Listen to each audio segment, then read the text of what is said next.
Well, we may be live. We may not. I'm not sure. I tried to do Instagram, but Instagram fucking sucks. So there's that. I try to log in. It's like, oh, go find your cell phone, and we're gonna send you a code.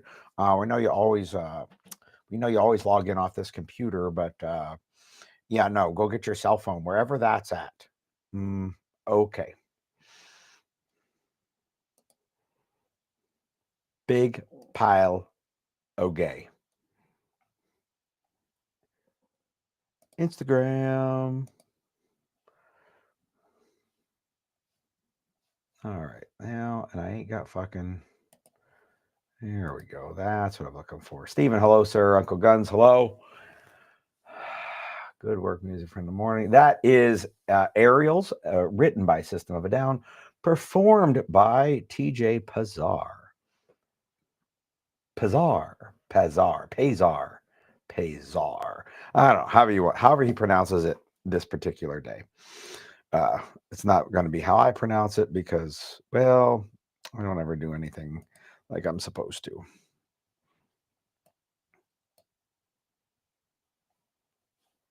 I'm going to try and maybe get this fucking Instagram thing actually rolling. Oh, of course. It chose to delete the code.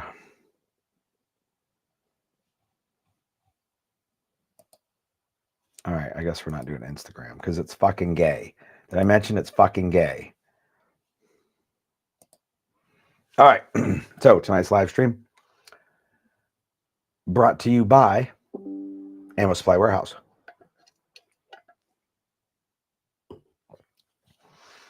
Fine purveyors of the Freedom Seeds. Let me bring up my notes. You can use the coupon code TREMIS10 over at Ammo Supply Warehouse, and you get $10 off any order of $100 or more. So there's that. Hopefully you all can hear me well. If you can't, well, not much I'm doing about that at this point. Short of scrapping the entire live stream. So let me drag this over here to this window. Could have done this before, but I've been super fucking busy. Which reminds me. Shinde, hello, sir. Bob McCracken, hello. If you all have been trying to get a hold of me, yo-yo to Will Crutcher. Been busy the last few weeks. My day generally starts at 3-something in the morning. I get back to my house around 5 in the evening. So if you're waiting on email responses or phone calls back and that kind of thing, like I just haven't had a minute. Like when you get up at 3, you want to be in bed about by 7. So like I stay up late till like 8, and it's cutting into my few hours of sleep. So you all have to just keep waiting. All right, let's see. All right, things we can talk about there.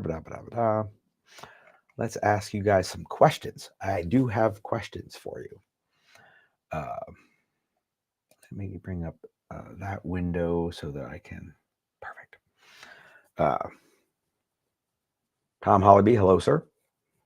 How many of you all out there would be interested? Like mostly I'm looking at the PA residents. How many of you would like to be in a class called Full Contact Gunfighting with Aaron Little? If you're interested, semi-interested, let me know. Trying to get Aaron up here. I don't know for when. We'll work out all the details. I'd love for him to come up for the muster as well. I'm going to try and work that in. Oh, I got questions for you guys. Mostly for you. Why are you so weird? All right. Let's see. Listened to Sonny's podcast this afternoon when I drive back to my house. and always good stuff. Like, you all should be listening to Sonny's podcast. It is Tuesdays. Don't ask me what time, but sometime on Tuesday, 7:30. Like for Flatlanders, which would be like 8:30 over here in the East Coast where real people live. I think is the time, but don't quote me on that. Turtle, hello, sir. So you should be listening to him on the Tuesdays. You should be listening to me on the Wednesdays.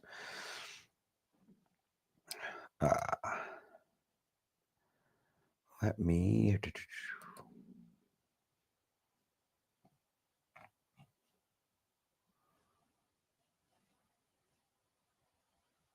Nope, don't need any of that. I do need that to happen. Nope. Interesting. All right. Still working out some technical mamba jahamba over here. Let me think. Kentucky. That's happening soon. Low light workshop, 22nd of this month. You all should be in it. Oh, you know what? I was actually going to have Andrew on my live stream tonight, but as you can see, I was still turning my computer on at 8:05. So that didn't at all happen.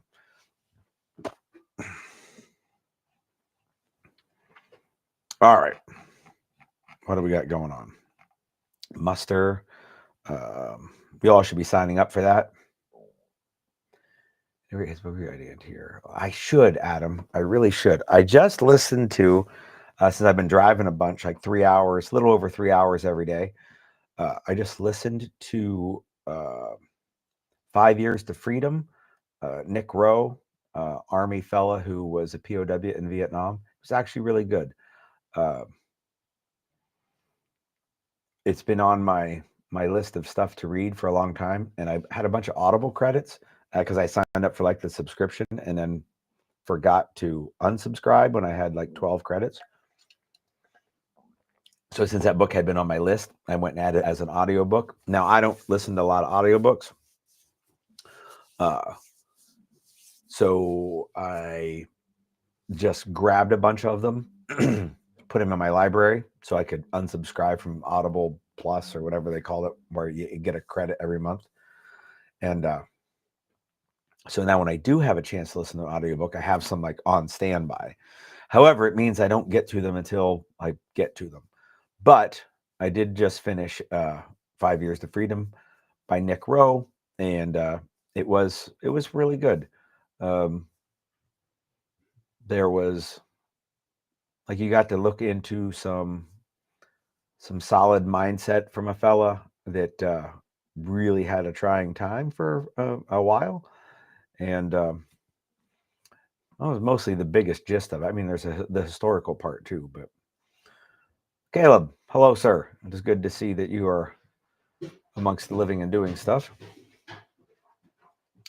So there you go, Adam. There is my book review, 5 Years to Freedom by Nick Rowe. I am currently listening to another book about Knights Templar. It is a historical, it's the documentary version of a book, or book version of a documentary. Hey, Benjamin, you know where my phone is? I haven't seen it. Can you look for it? It would be awesome. Thank you. Again, I did not have it ready to go so I could get my Instagram code. Tim Larson, hello, sir. So I doubt when I finish the Templar book, there'll be much of a book review chat about it. Although, like, I should have gathered my thoughts a little more about Nick Rowe's book, so I could have a little chat about it. Oh, there you go, Adam. I think you'll enjoy it. I enjoyed it. There's another book I just read or I listened to before his. I'm going to get on that. Javier, hey, you're one of the people that I've been meaning to reach back out to, but I've been so fucking busy that, 13-hour days will do that to you. Maybe tomorrow, because of the snow, I will be at home all day and I will have a chance to give you a call. I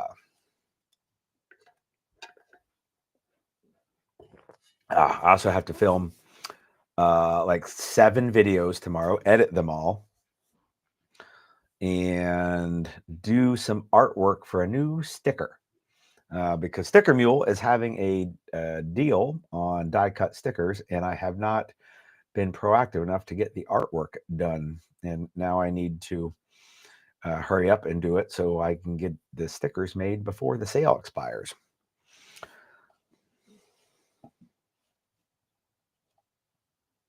All right, let's see. 82 degrees. Here, I got something for you. All right, now that I got that out of the way, last weekend we had on Sunday, had 2 seminars.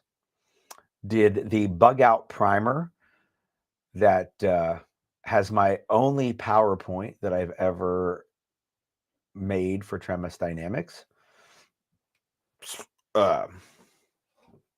It is a seminar I haven't run in a few years. And the guys at the seminar convinced me to do I think we're going to call it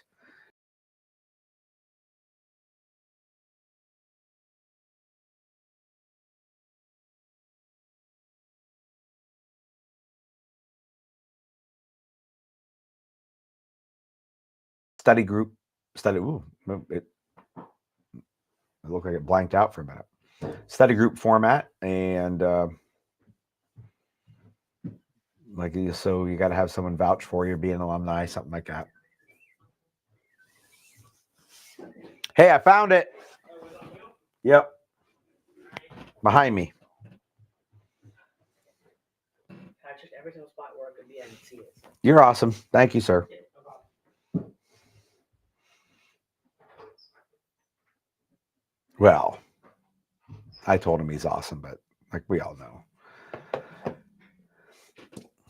So anyhow, yeah, we had the seminars, bug out seminar, haven't done in a while. Going to do a bug out reunion. I'll probably do another bug out seminar sometime in the future again. Iroquois Foreskin, hello, sir. Oh, lost me for a minute. Yeah, it blanked out on my end. There's like the big background with the little screen in it, and that screen went away, and then it popped back up. So I don't know how long I was gone for. Tony, hello, sir.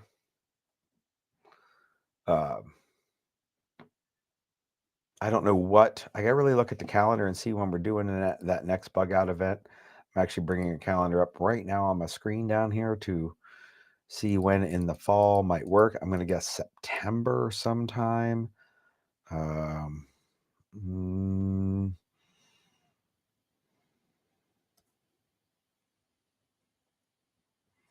Masterclass that weekend. Study group 77. What's that study group going to be? I don't really have it listed. Might be the 6th of September. That might be our study group. Our bug out study group. Maybe. Might be it. Don't hold me to that, but it's a leading contender. Becky Smith, hello, ma'am. I almost said sir because I'm so used to saying the word sir after hello.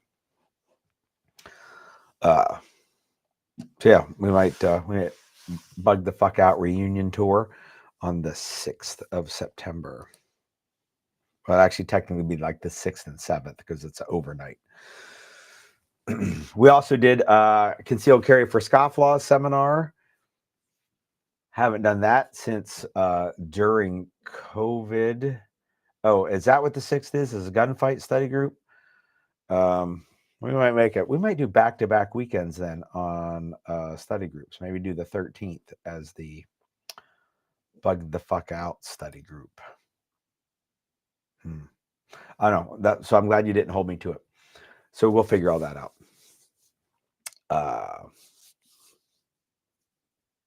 We are down to, I want to say 3 slots left for Wolverine Warfare. It was sold out. We added slots and half of them are sold out again. Yes, Becky, the purple Band-Aid is gone. So anyhow, what were we doing? Oh, we were doing a concealed carry for scofflaws. That's what I was talking about. I was looking at my calendar when I saw the Wolverine Warfare, and it hit me that we had some signups during the concealed carry for scofflaws seminar. I can't promise that seminar will ever happen again, because the last time was like 2020 and it's now 2025. So if we go on that schedule, the next one will be like 2030, and I could be dead by then. Or, easy, knock on wood and stuff. I might just be retired. So, don't know if we'll do that one again. What else do we got going on here? Got some holsters coming this weekend. I do believe first wave will be all caught up on holsters as of this weekend, other than 2 custom shop holsters that have one of them big Surefires on it,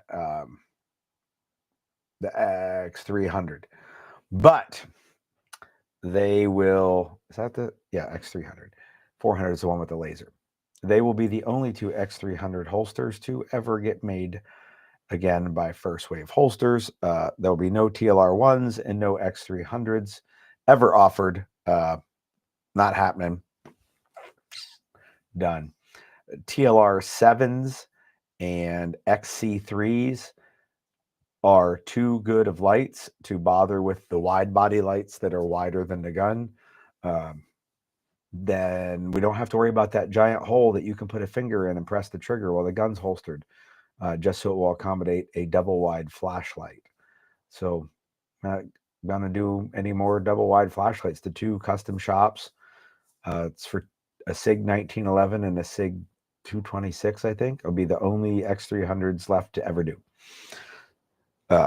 So if you got a TLR 7 or a TLR 1 or an X300, you should put them on your airsoft gun and get a light that actually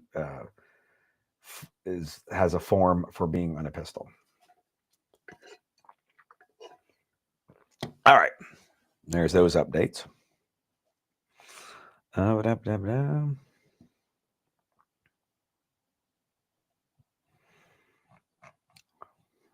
So here's something weird. Mark Box, hello, sir. Maybe this only happens at some type of pistol competitions. I'm not sure. But I can verify that 6 different people have said this phrase to me. And I'm pretty sure that 2 of them know each other. So it's not surprising. But the other 4, I can't prove that those 4 people know any of the 6 other than themselves.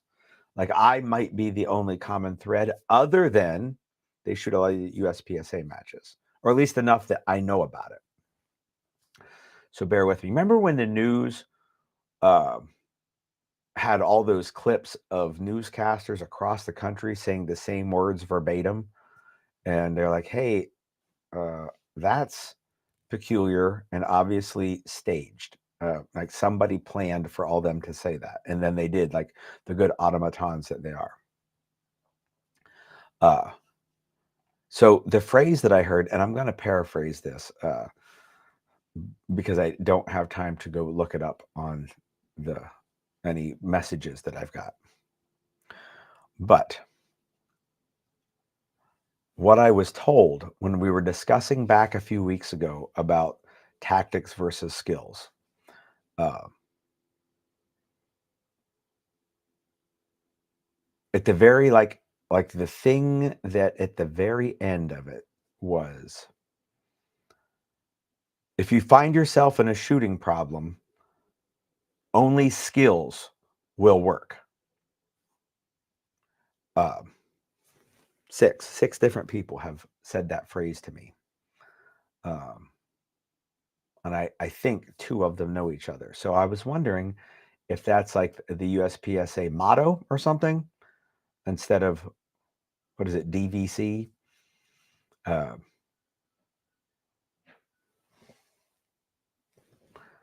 Maybe not. Maybe that's IPSC, but anyhow. So 6 different times people have told me, if you find yourself in a shooting problem, only skills can get you out of a shooting problem. I'm not going to go ahead and say that's true, because the only way you can test that is against the resisting opponent. There's that. But I'm going to die on this hill that tactics will trump skills.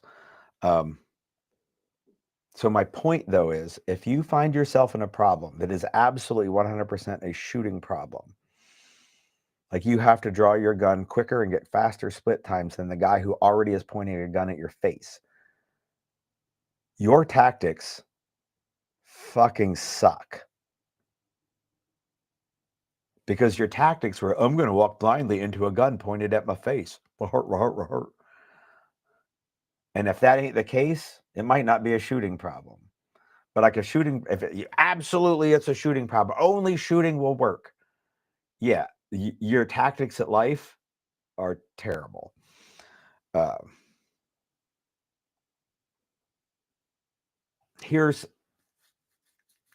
going to quote a famous person, infamous maybe.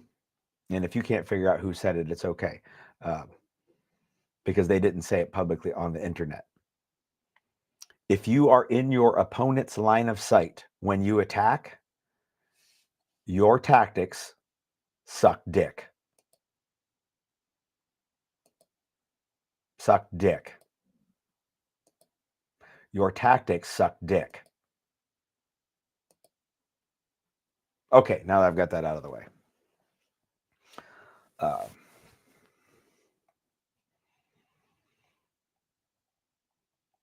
Let's see. So I got a couple of... Oh, it's all right, TJ. You can watch it later. I'll probably get fucking a copyright strike or something. Apparently, when I used the Metallica song last week, Facebook said that like 7 different companies from 7 different countries laid a copyright claim on the intro to Harvester of Sorrow. And none of them were Metallica or like Elektra Records, which I'm pretty sure they were on Elektra Records when that was released. And what are they? Hammer of Justice is their music publisher, I think, or something like that.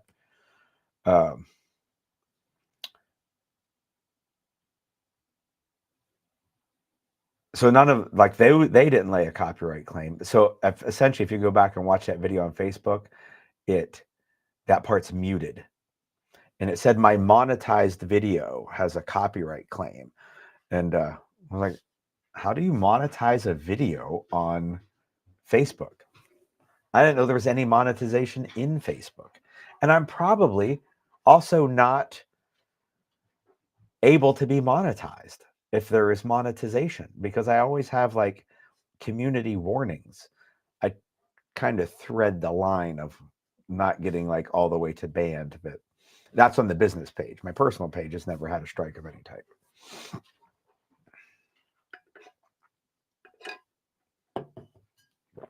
Anywho, moving on.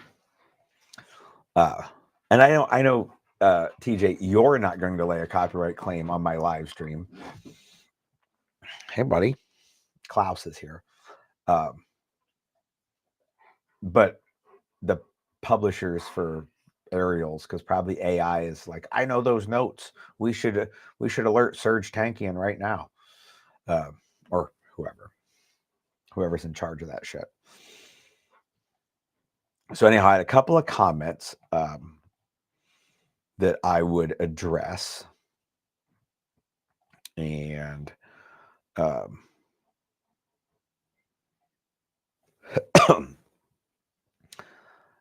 you know what? I wish I could. Figure out how I can look at it. One of them is about the training industry, and the other one is about gear. You all tell me which one you want to talk about first. Steven says, hello, sir. He did. He said, hi, Klaus.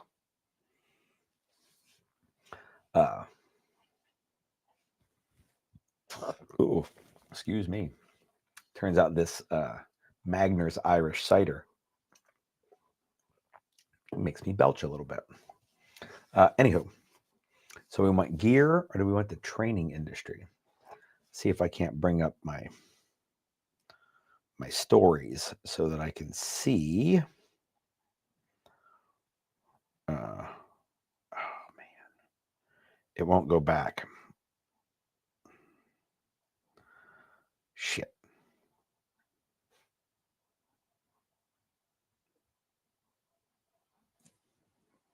I can't see story, like my story's expired, I guess. Oh wait, here's oh no, the one before that. There we go. All right. I get training. Oh, you guys make me so proud.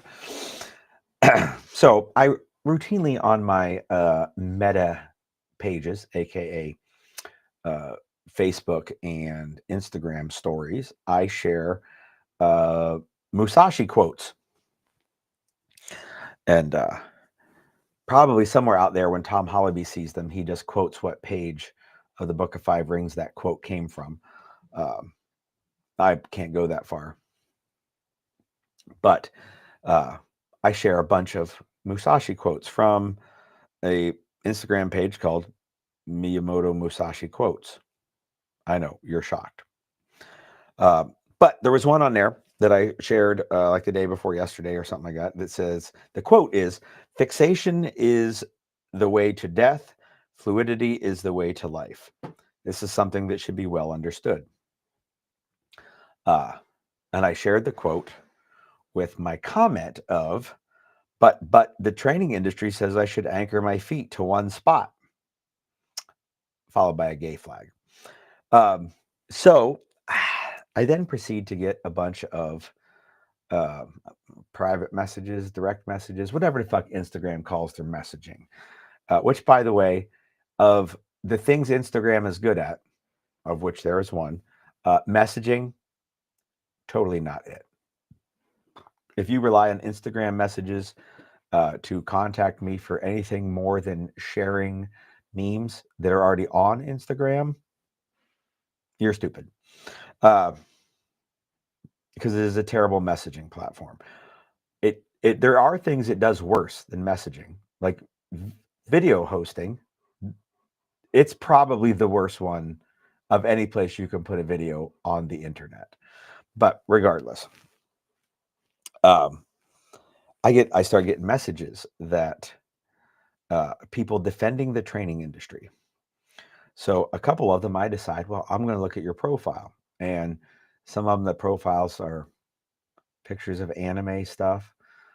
Some of them, it's pictures of guns, just like, cool gear pics. And like pics is the one thing Instagram does well. So if you have some cool gear and you take a cool picture of it, Instagram is your place. I can't fault you for that.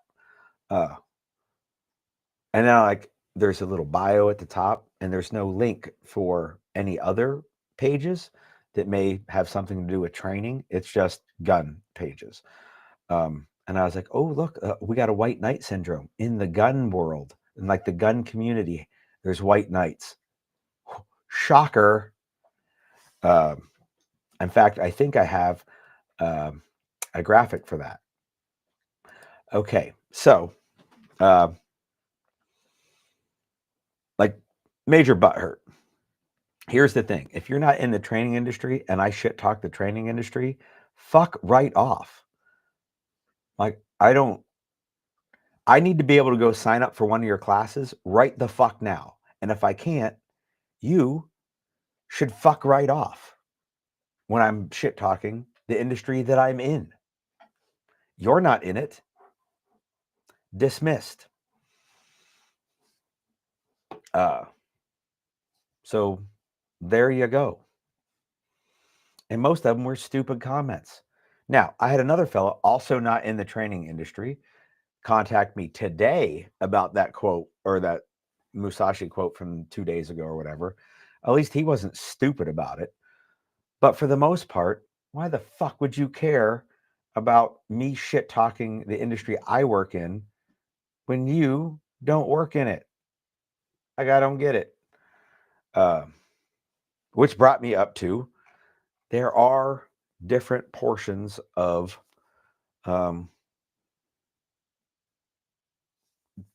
their sects, S-E-C-T, sex, of people that own guns. They're in different spots of gun ownership. You often hear people talk about the gun community. That's dudes that own guns. So your Uncle Cletus, who goes dove hunting, he's the gun community. The single mom who carries a 38 snub nose in her purse, she's the gun community. The guy that runs the CEO of Smith & Wesson, he's not the gun community. He's in the gun industry. They're not the same. You can go to SHOT Show and see people in the industry. They generally wear suits. And when you talk to them, the first thing that they talk about is like MOQs. And they're not going to talk to you about the passion of their product. They're going to talk about sales of that product. They're the gun industry. They care about making money. It happens to be in guns. Typically, not all the time, but typically, people in the gun industry could leave the gun industry and do that whatever job they do in the soda pop industry because they're in sales or management or marketing. They're a CEO. Like, CEOs of gun companies don't give a fuck about guns. They give a fuck about running companies. So if you are in the gun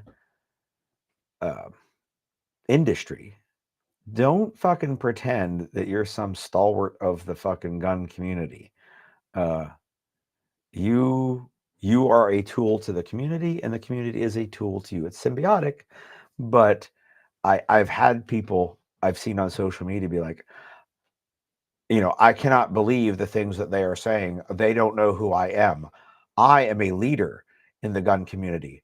I do sales for a company. Bitch, shut up.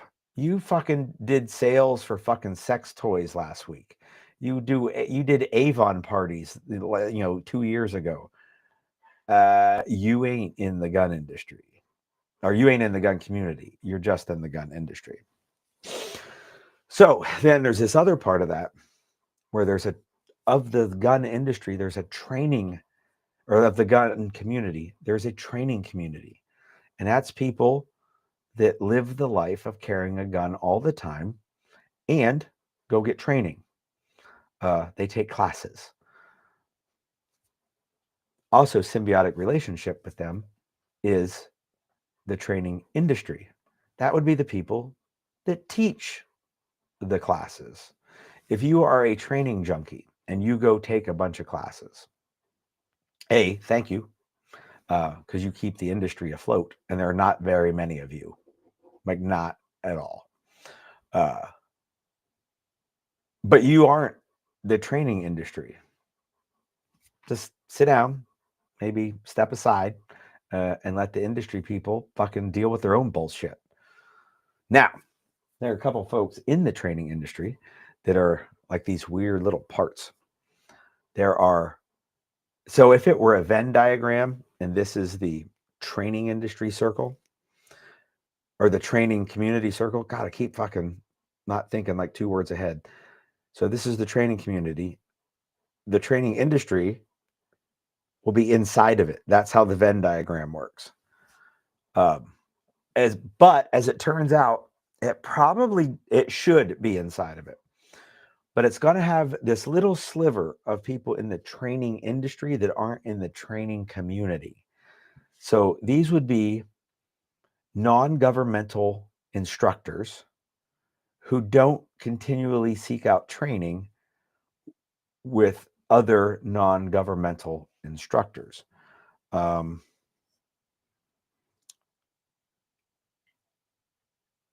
Those guys are shitbirds.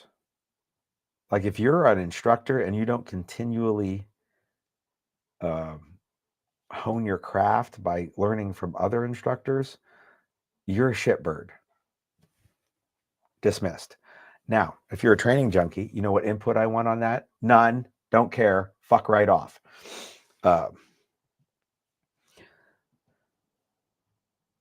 Now there's a whole nother, like this might be a 3-dimensional Venn diagram. It has to be with bubbles instead of circles.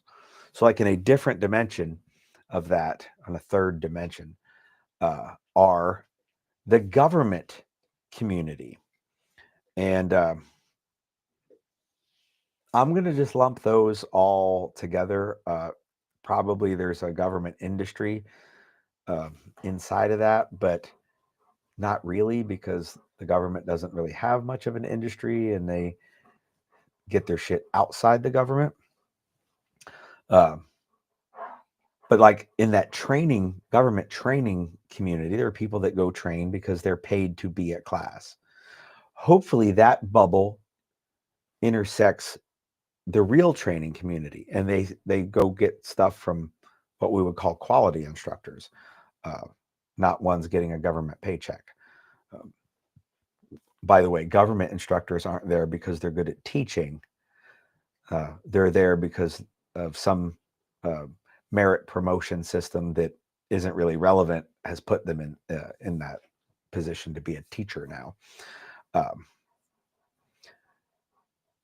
But often dudes that are in the government training community don't intersect with the real training community, but some do. And those guys, kudos to them. They get points for what they do in the civilian training world, and they get no points for what they do in the government training world.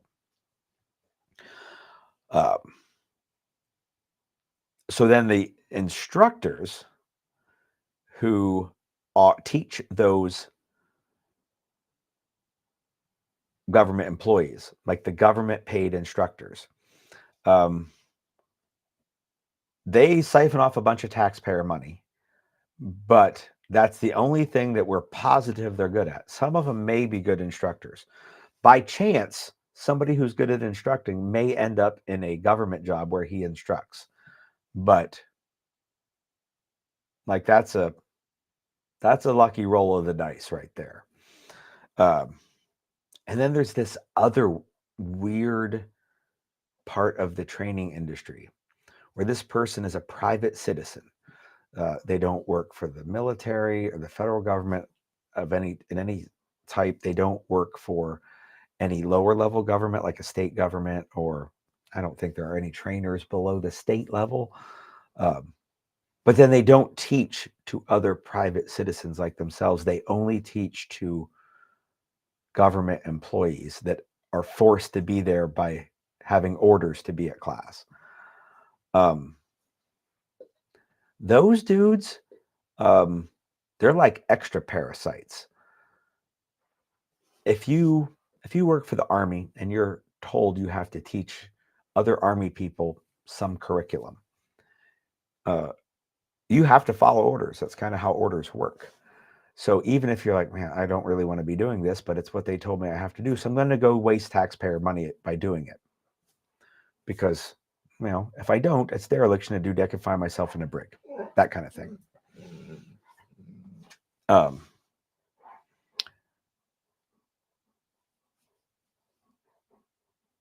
Klaus is being a little loud. Sorry. But if you make your private business, like I own my own business, and the only thing that I'll accept is taxpayer money for people that don't even want to be at training, but they're forced to be there, that parasitic level is entirely different. Hey, bud, why don't you go with Benjamin because you're loud? Good boy. Thanks, bud. Yep.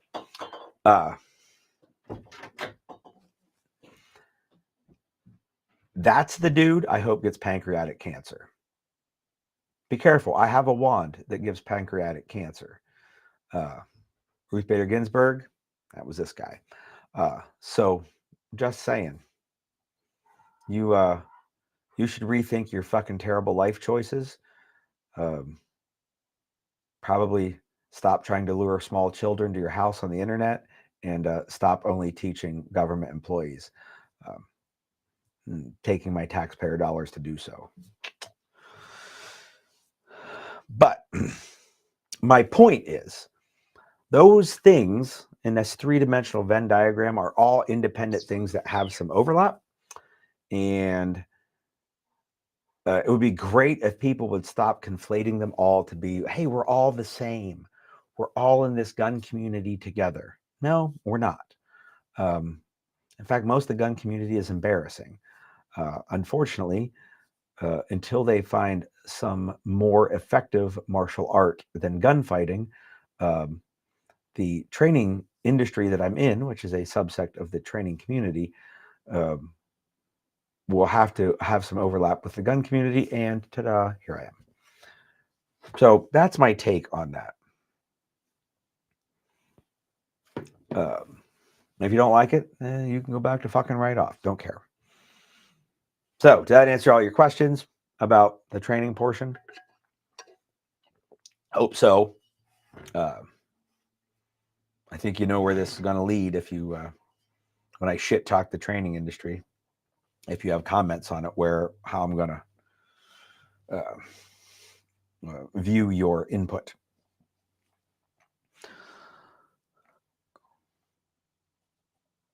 All right. So, ready to talk about some gear?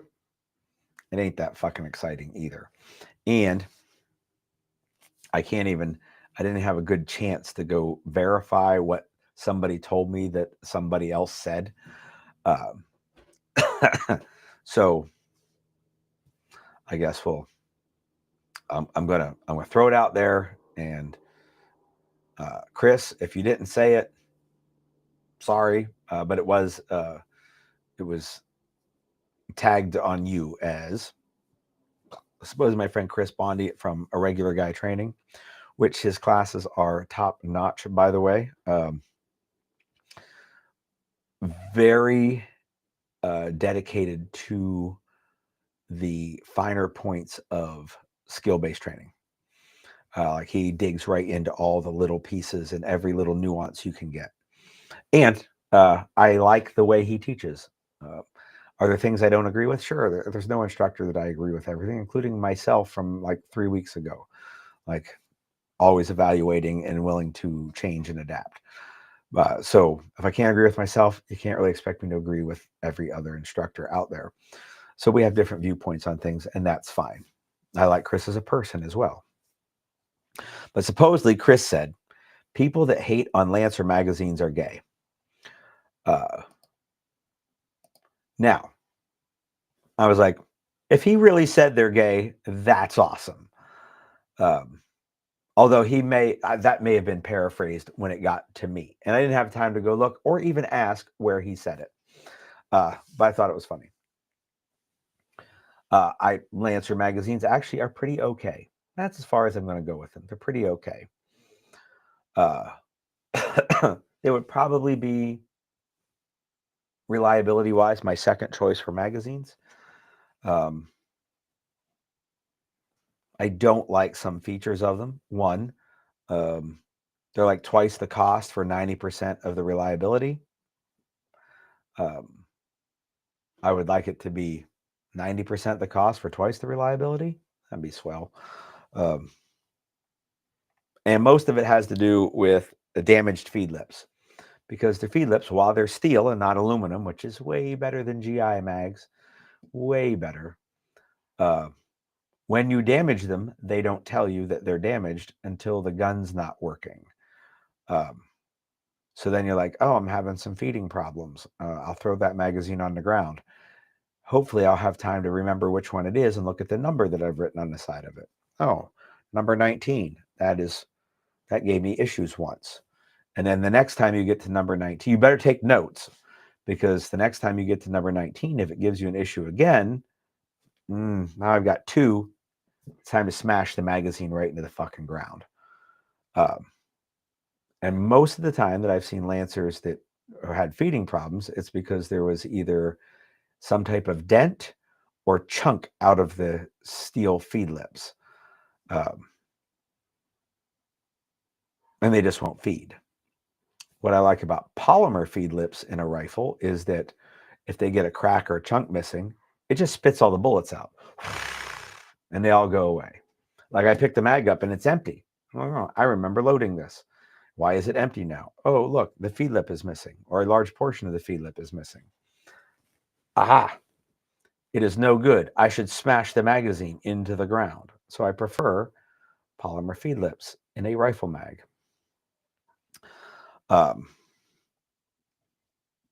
Now, I have seen way more guns with P mags than I have with Lancers. I'm omitting GI mags from the equation entirely, and those piece of shit HK mags. So just looking at P mags, which are the industry standard, versus Lancers.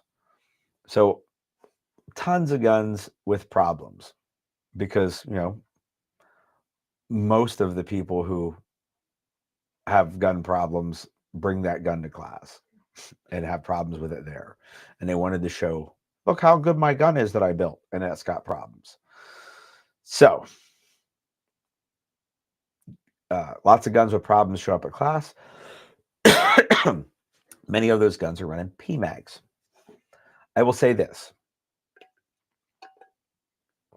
Of the guns that were having problems, when a PMag was taken out and a Lancer was put in its place, it did not change the reliability of the gun. They continued to not work.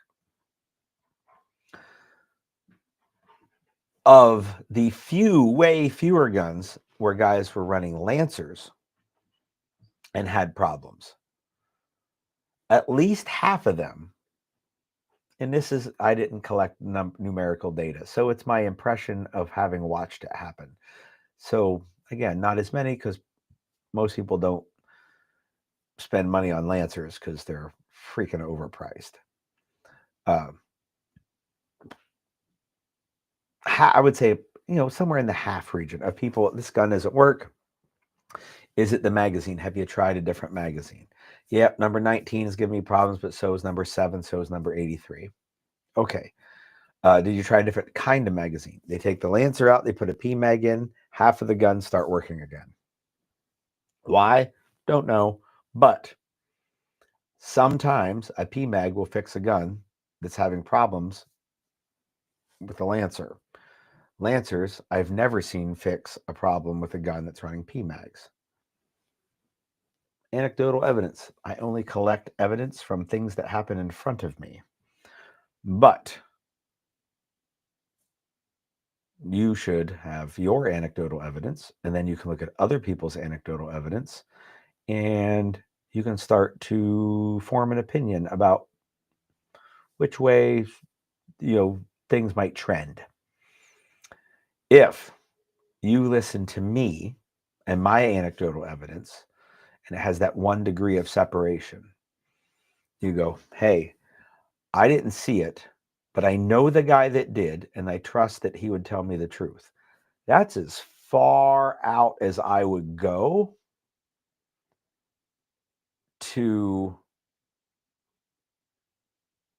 even collect data.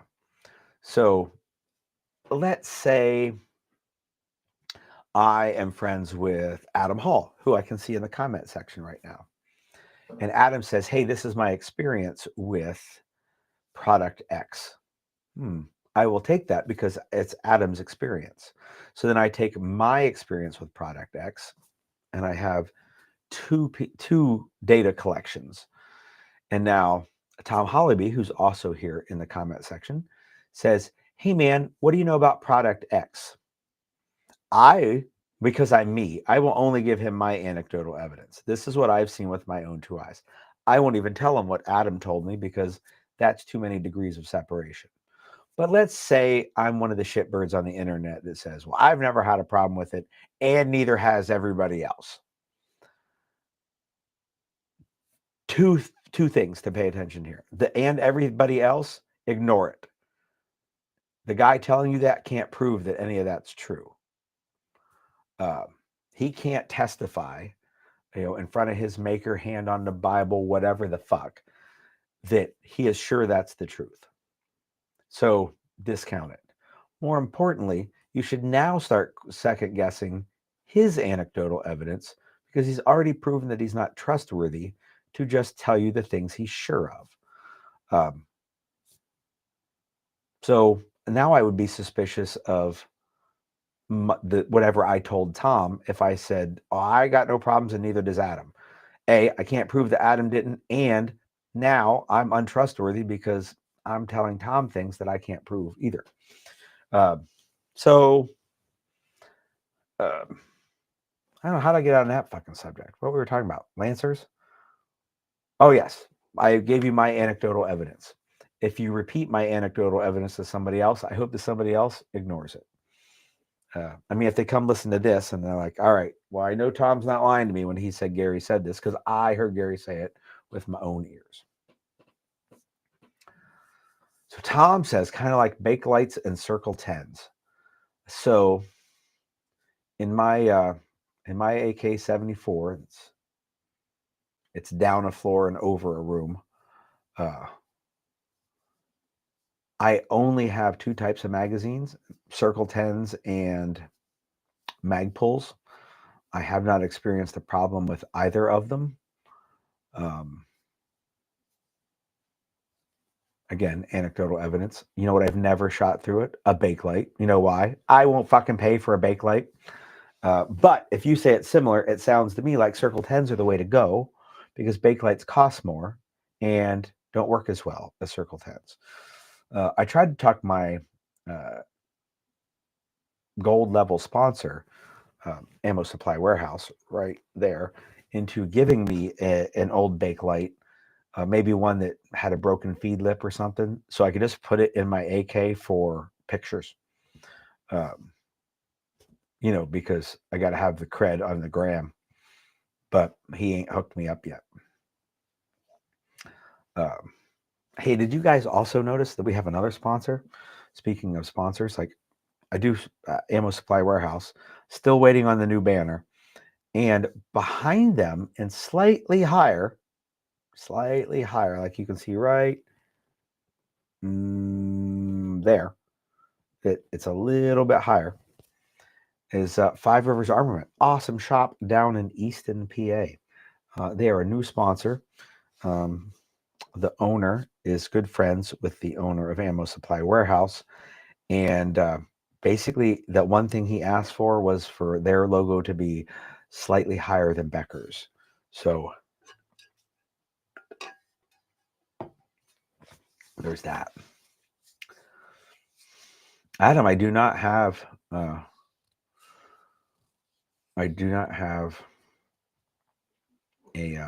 any plums for my 74. Although when I bought my Bulgarian kit, I didn't even buy it. I traded for it. I traded an optic that was given to me for a Bulgarian kit. The Bulgarian kit did come with plum furniture, like a grip, stock, and forend. I traded that away to somebody else too because it was ugly as shit. But no magazines.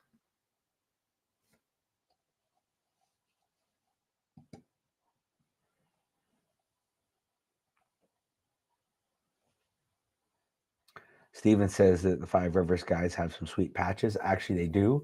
I have a couple of patches downstairs. Oh, good to know plums are superior to Bakelights. I still won't put them on Instagram because it's an ugly color. It just is.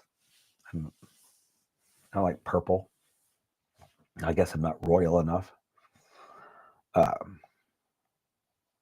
Tom says in his experience, Circle 10s and the Magpul with the steel lugs work fine. Anecdotally, he's seen U.S. Palms die. I have not run a U.S. Palm. Well, I haven't had a 47 for a few years.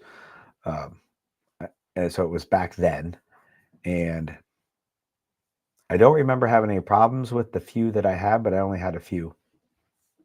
I do have a U.S. Palm mag downstairs that I got from Becker at Ammo Supply Warehouse to do a giveaway with. It's gray, like molded in gray, and apparently that was like a limited run thing. And he gave me the magazine at the muster 2 years ago to do a giveaway with, and I set it somewhere and misplaced it, and then found it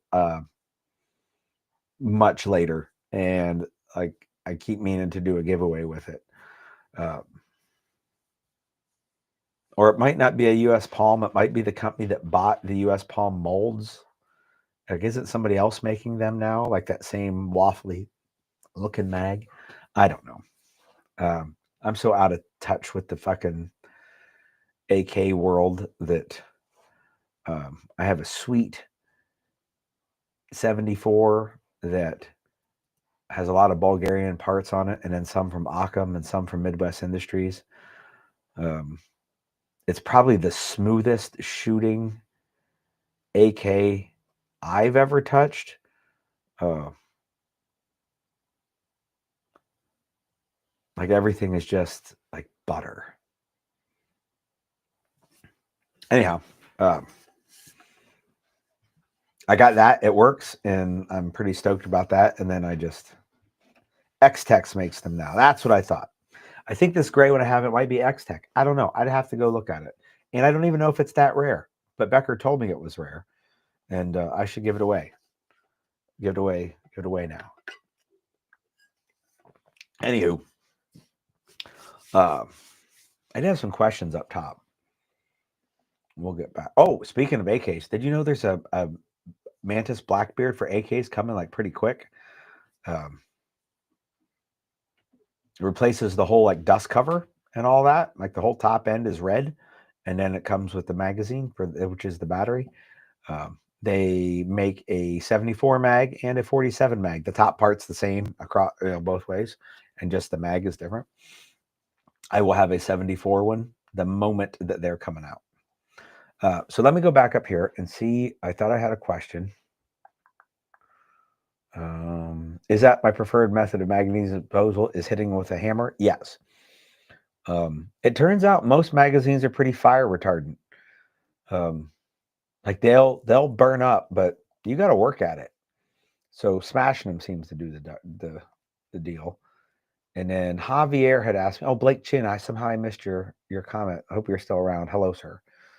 Javier asked how many staccatos have made it through class.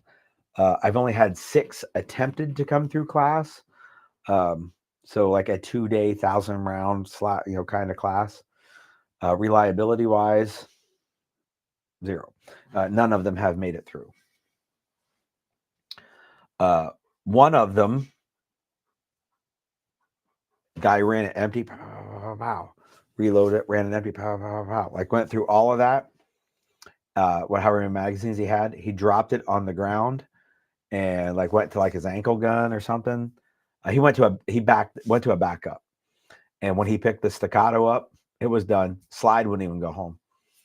And he just dropped it. It was in dirt. It wasn't like it was in gravel and there was a piece of gravel in there. It was just plain old earth.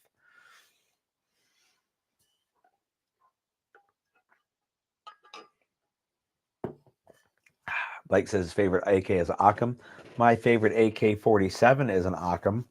My favorite AK-74 is not, because Brian hasn't made them. He actually was going to make me one. Like, so way back before the 47 or the 1775 ever came out, 1774, 1775. Yeah.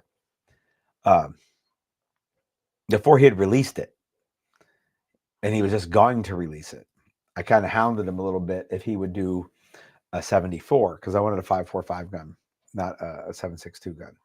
And he said if I could find a Bulgarian kit, he would make me a gun off of it. And Austin, who did a bunch of design work for Brian, like he was an employee of Occam, Brian told him the same thing. Like, yeah, we can make it, but like we got to get good quality parts. And turns out, last I knew, Austin never got around to getting one done, and neither did I.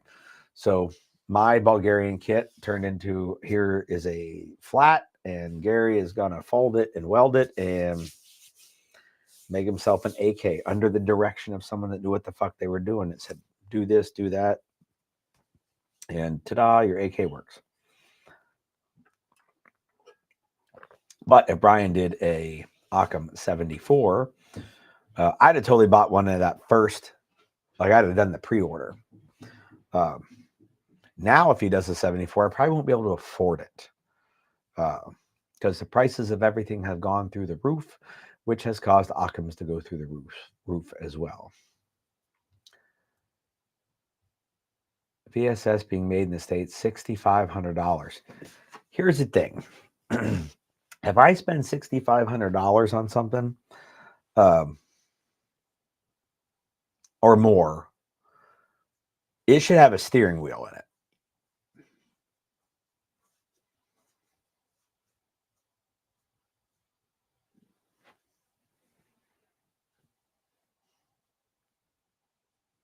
Oh, Adam, that is awesome. That is totally awesome. I would say, well, when he gets that 74 and he's old enough to run it, I will give him as much training as he wants with it. However, by the time that happens, I will probably be out of this game. I'll be crippled somewhere or done murdered by the ATF or something. So, because, you know, Oscar's pretty young and I'm pretty old. So I can't make any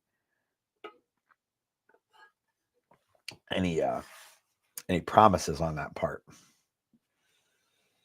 But if for some reason I'm still in this game when Oscar gets a little older,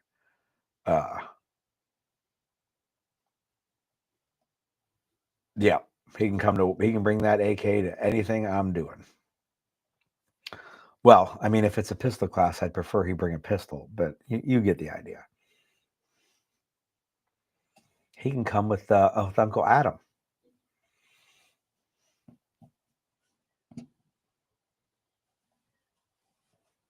All right, so what do we got? Fuck, we got like 22 people here. What the fuck are you all doing on a Wednesday night? He has nothing else to do? Maybe it's all to me talking about calling people gay. I don't know if you noticed, but I have a thing every time I say somebody's gay or that they suck dick, like the flag just shows up. So I've decided now gay and retarded's all right. I got to find a picture of Corky. Oh, all right. I need an artsy guy out there. I need a pride flag and Corky from, is it Life Goes On? Or even Greta Thunberg, I suppose. She's kind of got a touch of Corky in her. I need those in a photo so that I can bring that up and show it whenever I want to call people gay and retarded. Because all I got is the gay.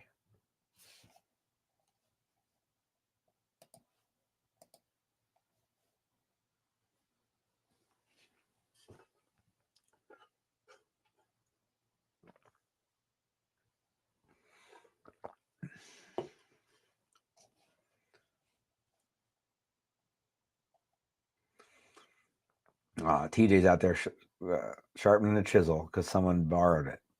That could be me because every chisel I've ever owned has been in pretty fucking rough shape. Essentially, every chisel to me is a cold chisel that's just meant for like metalworking, even if it's a fucking wood chisel or a flathead screwdriver.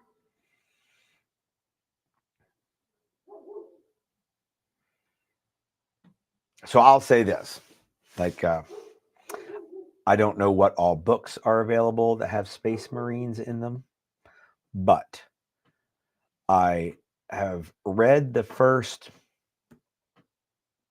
20 or so books of the Horus Heresy.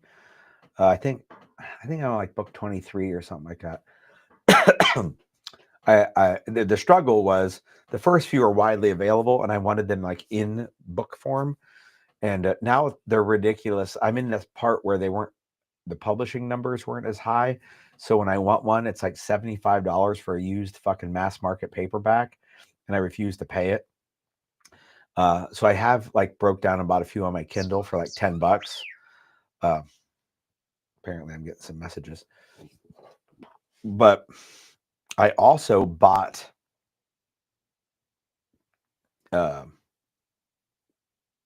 I want to say the first 3 Horus Heresy books on audiobook.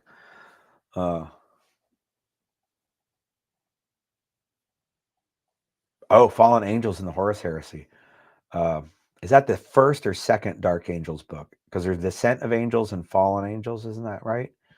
I really like the Dark Angels. They are probably my favorite loyalist legion.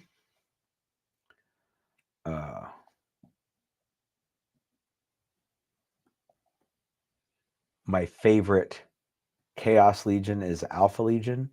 And what's weird is both of those could be questionable about whether they're actually loyalist or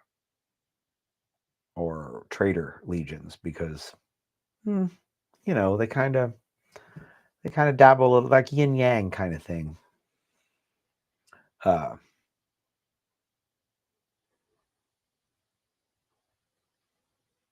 Where was I going with that? Oh, I know the whole heresy's on Audible, but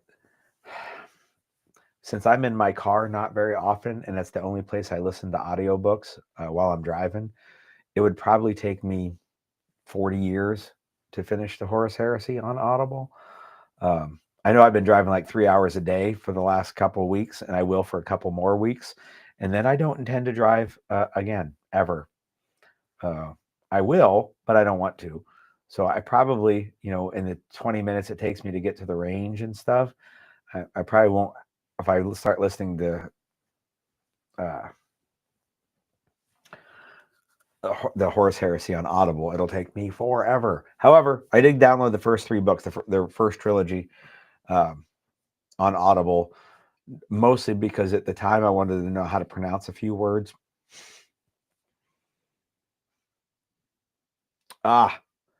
Talking 40K during the muster. I did that last year at SHOT Show with Kurt from VSO Gun Channel. We were over in the Midwest booth during the every Thursday they have a keg.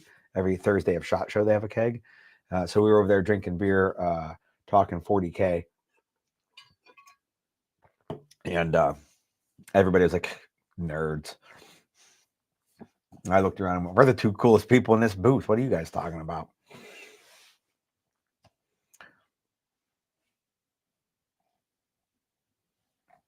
All right. Anyhow, I've been here for like an hour, 15 minutes or something like that. Probably only an hour and 5 if you count how late I was getting everything up and running. I'm tired. I've been up since subtitles know what you're going to say before you say it. Very impressive. Well, Mr. Moyer. Hey, Sonny. Hello, sir. There is like a 30-second delay from when I talk to when you see it. So it probably has time for the subtitles to subtitle it. And you're watching it on Facebook. I didn't even know Facebook had subtitles. I had no clue. I don't know if YouTube does, and I don't know if Twitter does, or X, or Tweeter, or whatever fuck they're calling it. I don't know if Rumble does, and I don't know if Instagram does, but I'm not on Instagram because Instagram's fucking gay.